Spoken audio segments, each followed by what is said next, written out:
Reporter Nilesh Malviya, Ujjain. 5 दिवसीय श्री कृष्ण गुरुकुल शिक्षा यात्रा मयूरा से उज्जैन तक निकली गई। श्री कृष्ण गुरुकुल शिक्षा यात्रा भगवान श्री कृष्ण के उस मार्ग का अनुसरण करती है जिस पर वे द्वापर युग में कंस का वध करने के बाद शिक्षा ग्रहण करने मथुरा से उज्जैन आए थे। इस मार्ग में जयपुर, कोटा, झालावाड़, रणथंभौर और आगर जैसे स्थान शामिल हैं। यात्रा गुरुवार को उज्जैन में प्रवेश कर शिक्षा यात्रा तीर्थ पुरोहित महासंघ, धर्म यात्रा महासंघ और विश्व हिंदू परिषद के संयोजन से गुरुवार को उज्जैन के सांदीपनि आश्रम पर समाप्त हुई।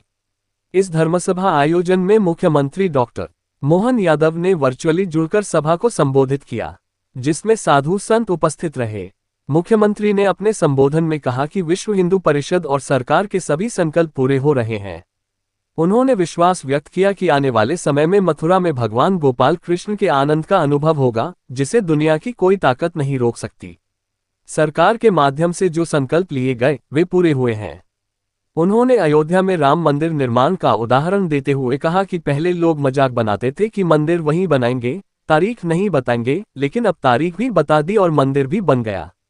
धारा 370 हटाने का भी जिक्र किया और घोषणा की कि सरकार श्री कृष्ण की यात्रा मार्ग पर तीर्थ स्थल बनाएगी। धर्मसभा में राज्यसभा सांसद संत उमेश नाथ महाराज सहित बड़ी संख्या में साधु संत और यात्रा के पदाधिकारी मौजूद थे। कार्यक्रम का संचालन यात्रा संयोजक सुरेंद्र चतुर्वेदी ने किया। सौभाग्य की बात है कि हमारे तीर्थ पुरोहित महासंघ, धर्म यात्रा महासंघ, विश्व हिंदू परिषद के माध्यम से जो हमारे संगठन की पूर्व में 10 वर्ष पूर्व उज्जैन में महाकाल प्रवचन में सम्मेलन हुआ था, उसमें प्रस्ताव पारित किया गया था कि भगवान श्री कृष्ण के जन्म स्थल से लेके भगवान के शिक्षा स्तरीय अर्थात अवंतिका सांदीपनि आश्रम तक एक यात्रा निकाली जाए। उस जो हमारा संकल्प था वो संकल्प आज हमारा पूर्ण हुआ और भगवान सांदीपनि महाराज श्री कृष्ण बलराम जी की और भगवान महाकाल की कृपा से अयोध्या मथुरा से लेके उज्जैन तक आज हमारी यात्रा संपन्न हुई।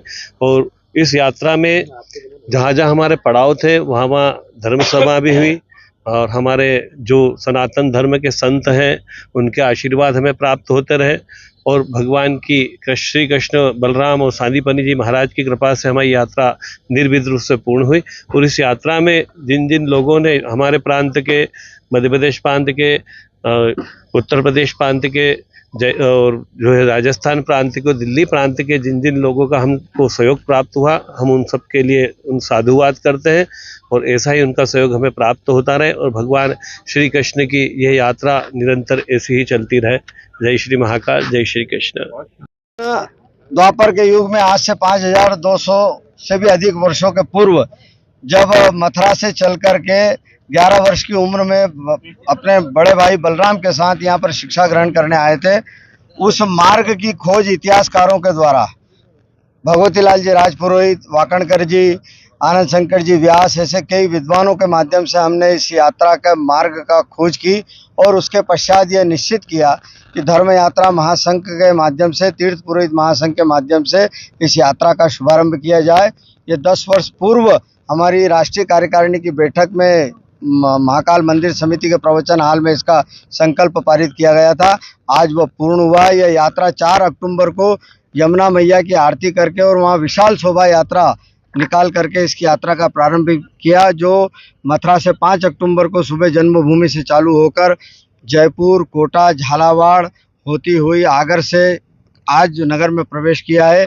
माननीय मुख्यमंत्री जी इस यात्रा में वर्चुअली हमारे साथ जुड़ करके उन्होंने मार्गदर्शन दिया है, सभी संतों का सम्मान मिला है।